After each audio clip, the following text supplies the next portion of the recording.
All right, time to talk all things New York Giants football. Welcome, Manchild Show with Boyd Green Digital. Don't forget to like and subscribe to our YouTube channel. Like our videos. We love when you do that. Every week, we talk with our Giants insider. We get all the inside information. We love to talk Giants. And today, it's brought to you by our friends at Box Drop Syracuse, the mattress and sofa outlet. Time to bring him in. He's our Giants insider, and his name is Ed Valentine. What's up, Ed, from Big Blue View? How you doing, buddy? I'm good. How are you guys? Good to be talking Giants football with you. Look, I won't bury the lead. I know you've already written about it. Let's get to it. The Giant fans can't stop themselves. They can't help themselves. It's the Jaxson Dart fervor. I mean, they're chanting Dart's name. They're booing Russell Wilson, coming off another poor performance. I guess it's understandable. Is it time? What's the thought? I know Brian Daboll is being extremely cagey. I heard him in the post-game press conference. Give me your thoughts. Do you think that Dart appears as the starting quarterback this week against the Chargers? Yes, I do.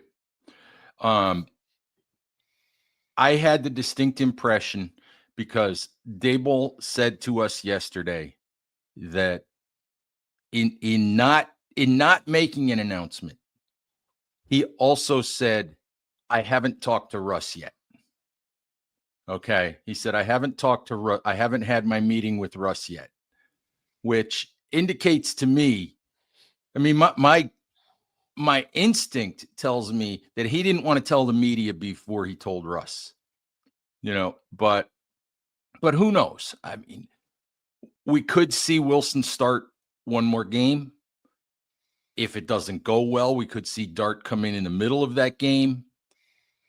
But I don't see at this point whether it's good for Jaxson Dart or whether it's not good for Jaxson Dart.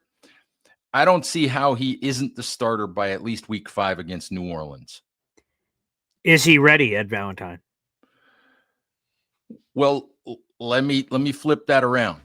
Okay. Whether he's ready or not. Is there any point for the Giants in watching 37-year-old Russell Wilson, who has no future with the Giants beyond this season? Is there any point in watching him continue to play quarterback and play it as badly as he did in weeks 1 and 3, while the Giants continue to lose games? Is there any point in not playing the kid? Especially when Brian Daboll's job is tied to whether Jaxson Dart's a good player or not. It's not tied to Russell Wilson at all. Yep, I agree, Ed. And I think we're going to see him against the Chargers. I think they're going to pull the trigger on this. All signs are pointing that way.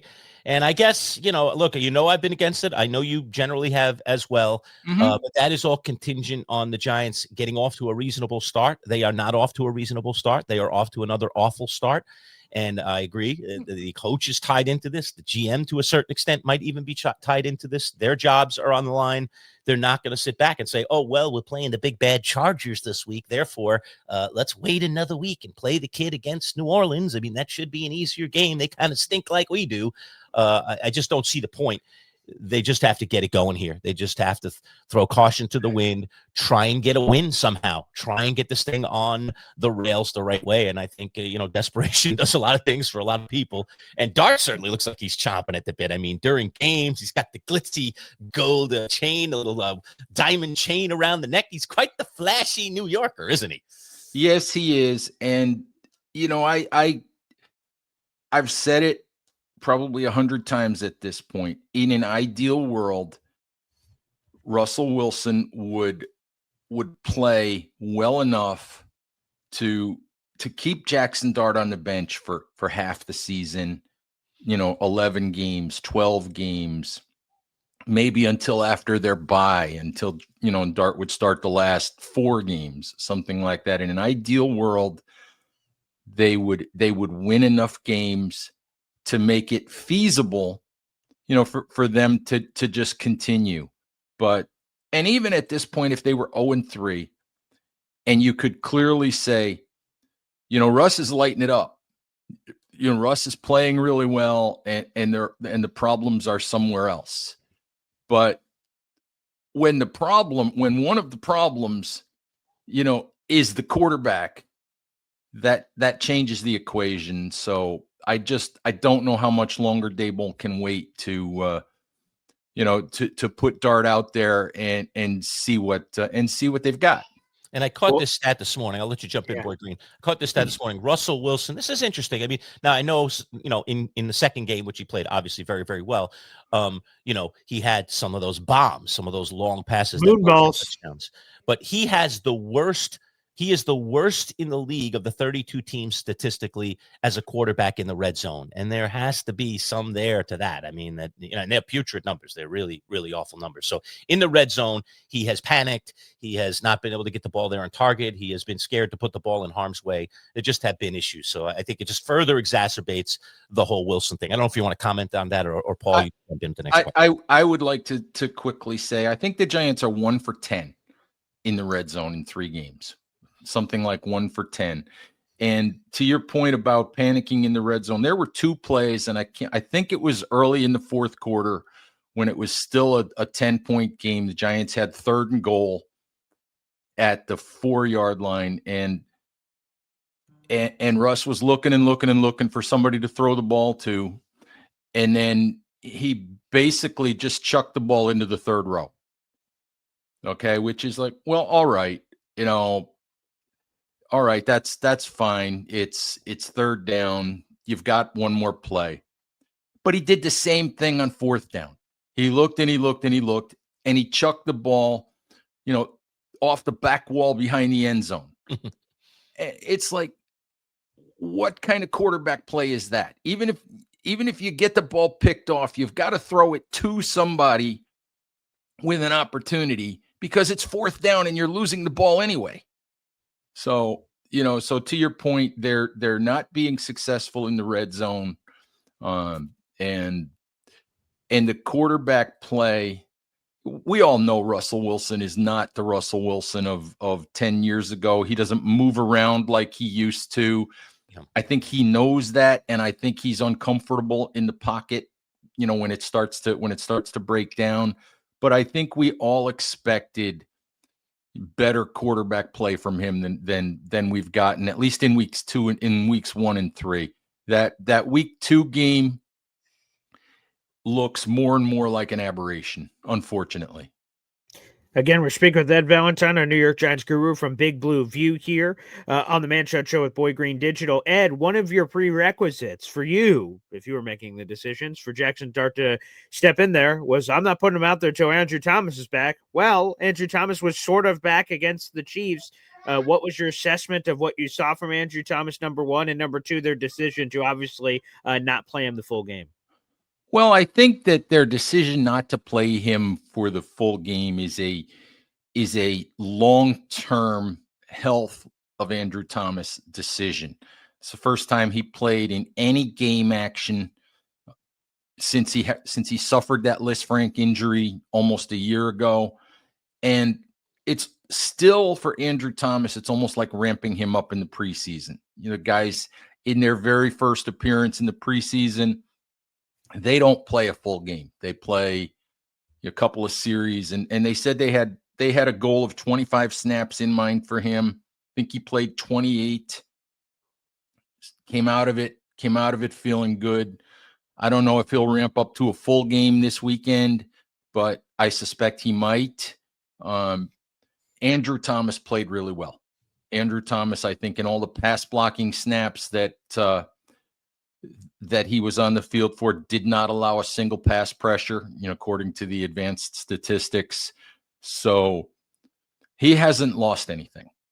And that's the best news, for the Giants that came out of Sunday, probably, was that Andrew Thomas, at least in pass protection, he looked like Andrew Thomas. Yeah, the line itself, Ed, all of a sudden he's back there, and the line just seemed to be a bit in order. At least they were competent this week. I will certainly give them that they were competent this week. The only thing is, I mean, and this is tricky business, and why the decision that was made was the decision they made. But if they were going to put Andrew Thomas on a snap count, then 2 other options. Number 1, if your anticipation is 25-ish snaps, you know how many snaps they're going to be about in a half. Why not play him in the second half instead of the first half when the game is on the line? And then number two, or why not just kind of run him in and out and get your 25 at the more important moments? Because clearly when he played, they were better. And now you play the whole second half without him, and he's over there.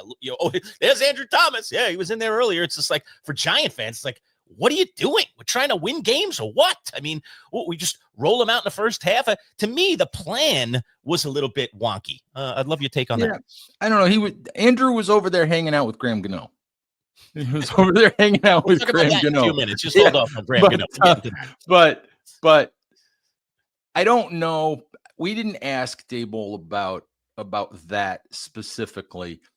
I suspect that part of that might have been, once you get him warmed up, right? Let him in and out, maybe not great. Once you get him warmed up, let him go, and see what happens.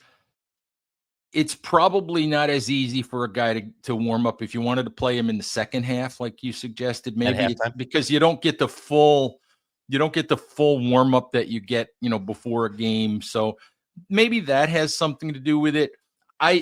I get the theory that in a best case scenario, you would love Andrew Thomas on the field, in the most important snaps of the game. I get that. I don't know logistically how you would make that work, just in terms of keeping him warm and keeping him stretched out and all that kind of stuff. Yeah, that makes total sense to me, Ed, and that's where I was when Lerch brought that up to me on Monday. But speaking of injuries, we had a big one for the Giants Tuesday morning from ESPN NFL insider Adam Schefter.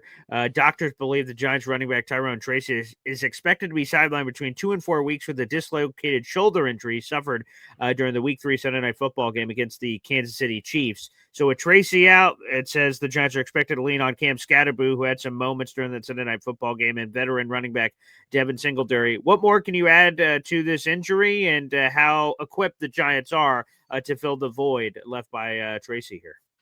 Well, I think they're equipped okay. In a way, they have been leaning more and more. As good a player as Tyrone Tracy is, and as well as he did a year ago, they've been leaning more and more towards Scatterboo anyway, as far as becoming the running back one.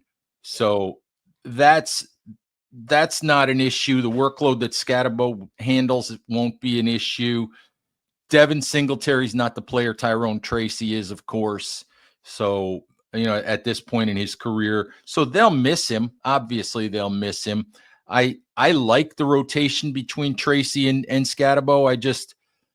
It's been the run blocking that's been the issue. It's been the run blocking. It's with Andrew Thomas back. They're good at tackle. Jermaine Illuminor is a good right tackle. Where they're iffy, where they're questionable is inside. And they just don't have that road grader. They don't have that real dominant player inside. So that's where the big issue is for them on the line. But I do think Giants fans are kind of looking forward to, if the Giants bring Turbo Miller off the practice squad, as the additional running back, which I think makes sense because you can't keep running Wan'Dale Robinson out there as a kickoff returner, or Devin Singletary out there as a kickoff returner. And that's just not going to work. Dante Miller is a guy that's got speed. He's shown in preseason games that he can do that job, and bringing him up and letting him do that makes a lot of sense. Talking with our Giants insider, Ed Valentine, Big Blue View. It's our Inside the Giants segment every single week here on the Manchild Show with Boy Green Digital. Don't forget to like our video, hit the thumbs up, and subscribe. All subscribers, we're talking about this all week. We'll continue to talk about it. When we get to 500 subscribers, we are going to give away a brand new golf club. It's a Cleveland driver, and perhaps before the show is over today, I'll give you a peek at that. I have it sitting right next to me.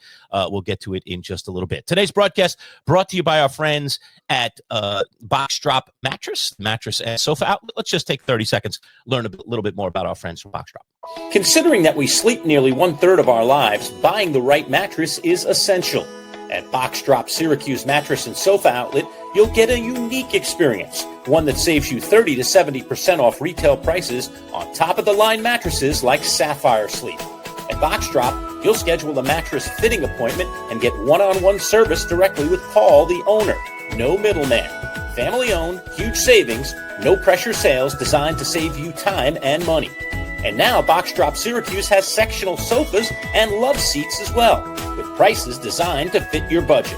Box Drop Syracuse Mattress and Sofas. Set up your appointment today at boxdropsyracuse.com. All right, talking with Ed Valentine, our Giants insider, all things Big Blue from Big Blue View.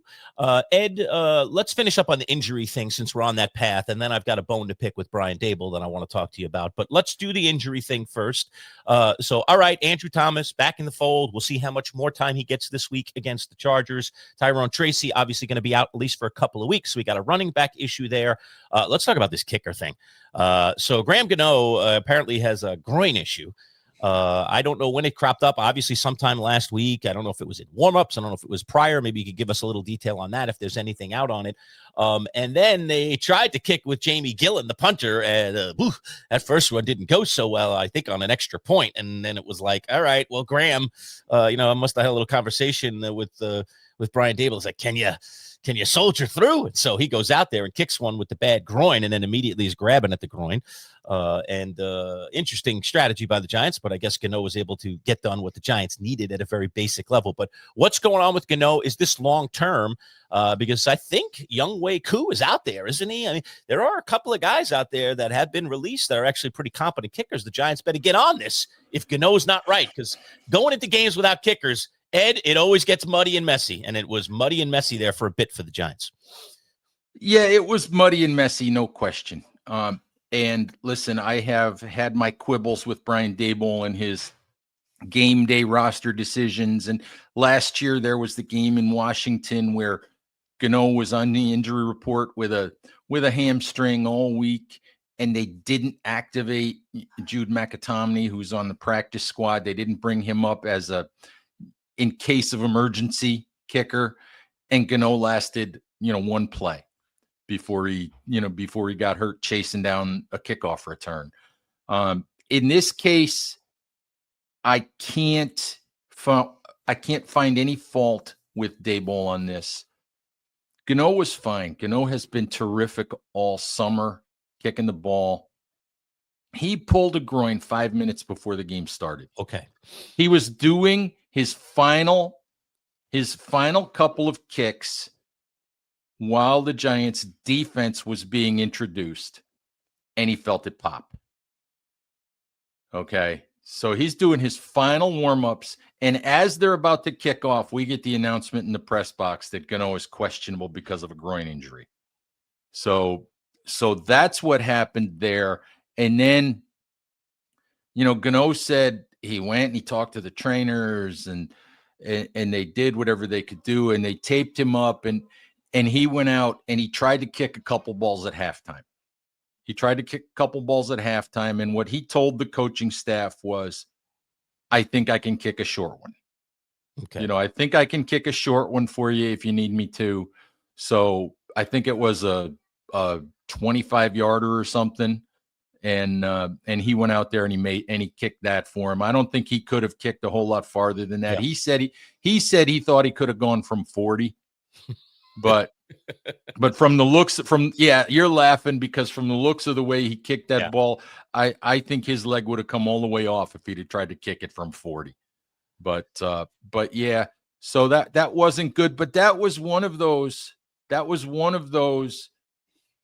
Why do these things only happen to the Giants kind of things? But yeah, there was, I saw a lot of like, why weren't the Giants prepared for this? Well, first of all, how many teams even have a place kicker on their practice squad?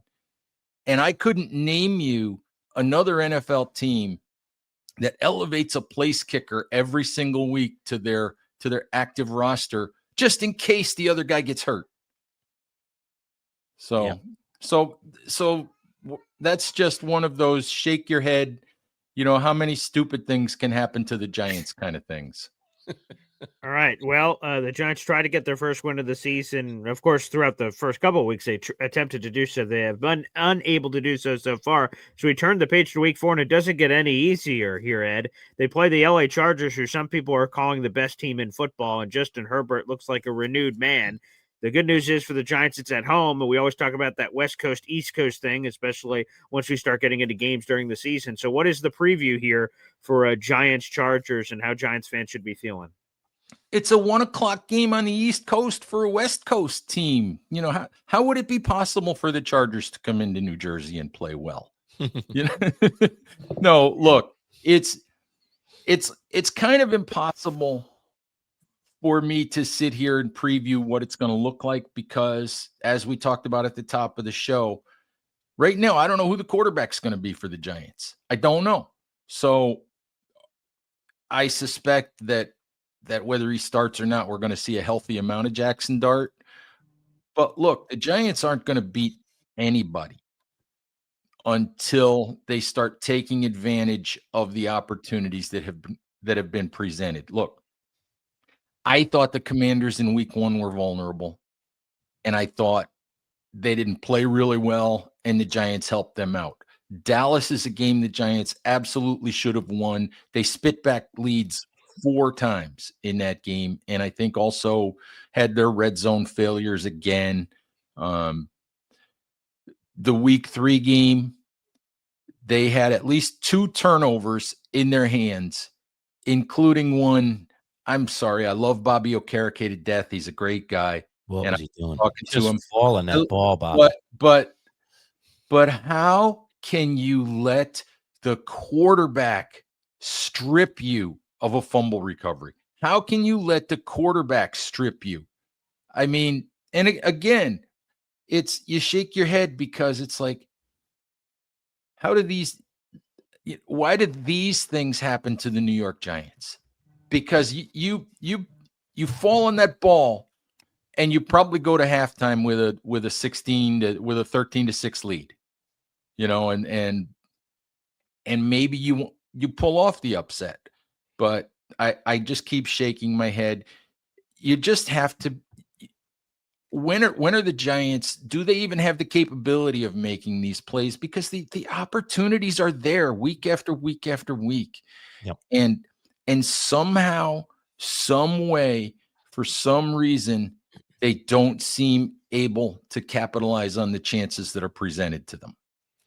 Well, we got the resident Jet fan in the center, so we can feel for him too, Ed. We're not alone in this journey. I mean, that was a glorious kick block and return for the Jets, and I'm sure every Jet fan, including my friend here in the center, was giddy for the moment. And then I looked at the clock and was like, yeah, but they still got to stop these guys, and they didn't.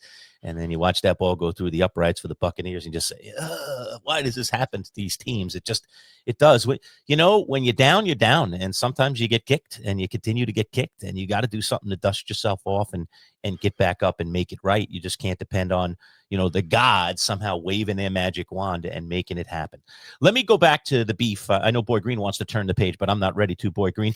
Let me go back and offer that pet peeve that I mentioned before we took the commercial break. Oh, Dable, Brian Dable, right. Because I have been a big supporter of Brian Dable. In all honesty, I know a lot of Giant fans aren't. I have many, many friends. Fire this guy. He stinks. He's never going to be a good head coach, yada, yada, yada. I like stability. I like continuity. And I saw things in Dable. I got a good close look at him as the Buffalo Bills offensive coordinator before he became a head coach. And I liked a lot of the things that I saw. So there's still a level of hope in my mind for Brian Dable and this Brian Dable regime to finally get it done and to get the Giants back on track. But I have a bone to pick with them in this game against Kansas City. I cannot understand that, and please explain it to me like I'm a 2-year-old. Okay, just please, if you can, or if you're on my side on this, then you can feel to wax poetic about it.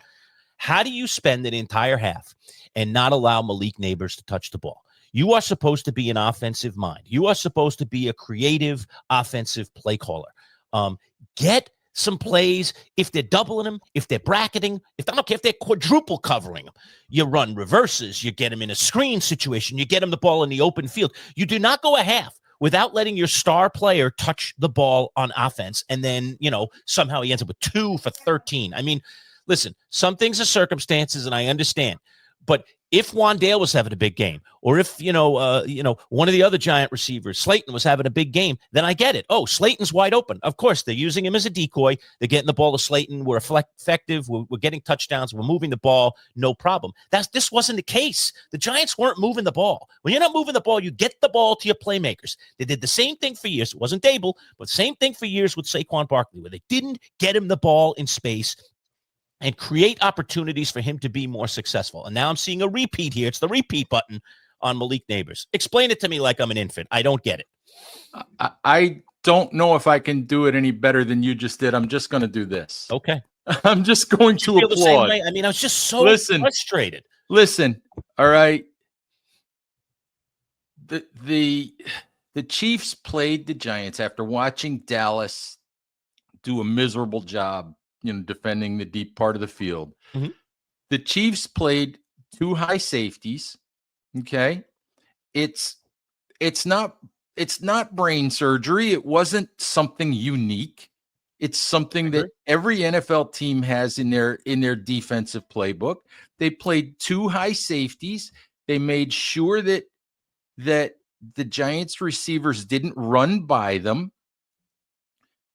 It used to make me crazy when Eli Manning and Odell Beckham, when Odell Beckham was at his peak, okay? Because as great as he was, I thought there were times when, whether it was Manning or whoever was at quarterback, I thought there were times when it was just, we're going to throw the ball to Odell over and over and over and over and over, even when he's got three guys on him, okay? Which means there's got to be somebody else open. But you're 100% right. Throw the guy a bubble screen. Run a reverse and put the ball in his hands. Throw a slant. Throw a which the one time they did it worked. Do something other than send Malik Neighbors deep down the field and chuck it up, or send Wandale Robinson deep down the field right into the teeth of those 2 safeties and chuck it up. There have to be ways to get the ball, to your best player. And if you don't have alternatives, then that's on you as the head coach. And Brian Daboll's not calling the offensive plays right now. Okay, he's not. Mike Kafka, offensive coordinator, is calling the plays. But I get questions about Kafka all the time, and I say, look, this is Brian Daboll's playbook. This is Brian Daboll's offense. Okay, this is not Mike Kafka's offense with Brian Daboll, washing his hands of it and letting Kafka do whatever he wants. Right. This is Daboll's game plan. It's Daboll's playbook, and it's Daboll's failure when they can't get the ball to their best player. And I think when any head coach, bows to the offensive coordinator, the defensive coordinator, they're making a mistake because they're putting their job on the line by doing that. I mean, you are the head guy. You can't tell me there isn't a smart head coach in this league that can't get in their headset and say, "Hey, Mike, listen, let's get a couple here. Let's get a couple here to Neighbors. We got to get him involved in this game. Okay, you can decide what those plays are, but let's get him the ball." Right. It made no sense to me, and I was really against Malik Neighbors in game 1 when he's over on the sideline squawking with his coach in the middle of a game, about, come on, get me the ball. Other guys, they were moving the ball. There was some other effective things going on there, but in this case, there weren't. And if there aren't, then you got to get your playmaker the ball. It's just that simple. Well, the thing of it is, you made a good point, and there have to be plays, like I said, bubble screens, run a reverse, run a jet sweep and hand him the ball, see if he can make a play. There have to be alternatives. Teams talk about making adjustments all the time. And you also talk about, Shane Bowen got roundly criticized in week 2 for the play call, that allowed Dallas to set up the game-tying 64-yard field goal. But again, as you said, you're the head coach. You have a headset. You hear the play call. And even if, how about either overrule the play call and say, no, we need to be aggressive, or before you go out on the field, you lean into the headset and you say, hey, Shane, let's make sure we're aggressive, make sure we put pressure on the quarterback, and make sure that we press the wide receivers. You just lean in and you say, you make sure that the coordinator knows what you want. So I don't get it. You have to find a way to get the football to your best players in some way, shape, or form. And I don't understand. Yeah, it gets me thinking about the Detroit Lions. Everybody thought, oh, the Lions, this offensive creativity is going to go out the window. They don't have Ben Johnson anymore. He goes off to be the head coach of the Chicago Bears. I know they had that clunker of an opener, but after that, the Detroit Lions are showing plenty on offense, and they are pulling out the bag of tricks. And that's, in my opinion, because it's Dan Campbell's team. I don't care who the OC is, who the DC is. That thing has the personality of Dan Campbell. That's what I want from my head coach. Let this team have the personality of Brian Daboll. I just don't know what that personality is right now, Ed. Absolutely. I did not watch the entire Ravens-Lions game on Monday night. I watched bits and pieces of it. And what are the Baltimore Ravens? The Baltimore Ravens are a team with the reputation of being the NFL's sort of big, bad bully. They're the team that runs the ball down your throat. They're the team with that defense, that aggressive, you're not going to run the ball down our throats kind of defense. They play that bully ball. Yeah, okay? Good at all levels. I watched the Detroit Lions run a 9-minute drive starting at their own 2-yard line last night, where basically all they did was run the ball between the tackles, jam the ball down Baltimore's throat for 98 yards. And that, that's the personality of Dan Campbell. And that was beautiful to watch. Yeah. Bring me back O.J. Anderson, There's good old Jim Burt in the middle. I mean, where are these guys? We need these legendary Giants or these types back in the lineup, Ed. That's what we need for Giants football. All right. As always, Ed, fantastic to talk with you. I'll do my little reminder here. I promised it. So, here's the golf club I was talking about. So we are trying to up our subscribers, heading towards the 500 landmark now that we passed 300. And we are giving away a Cleveland Highbore XL brand new driver. Ed, this thing is still in the paper, my friend. Look at this. Beautiful. Gorgeous golf club, adjustable from 9 degrees of loft all the way up to 12 degrees of loft. Stiff shaft, gorgeous, gorgeous, gorgeous. Head cover included to one of our first 500 subscribers. So, Ed, you could get in on that. David Tyree is going out the door this week. And I will be drawing the name, I think, tomorrow. And, we'll be announcing it on our live show on Wednesday morning. So would that golf club help my old man drives go about more than about 12 yards? Yeah, I think they would. Center the club on that baby. It'll get you somewhere out in the 200, even if you got a bad swing, somewhere 200 plus, I think. I don't know. Maybe not Boy Green, but just about anyone else could get it out there 200. I've seen his golf swing. That's a scary moment. A work in progress. Anyway, Ed, thank you as always. So we will talk to you again this week. And go Giants, man. Let's get a win this weekend. I know we got a tough opponent. I think we're going to see Jaxson Dart. Let's get a W, man. Let's just get a W. All right. Please. Thanks, guys. Appreciate it. There he is, the one, the only Ed Valentine from Big Blue View.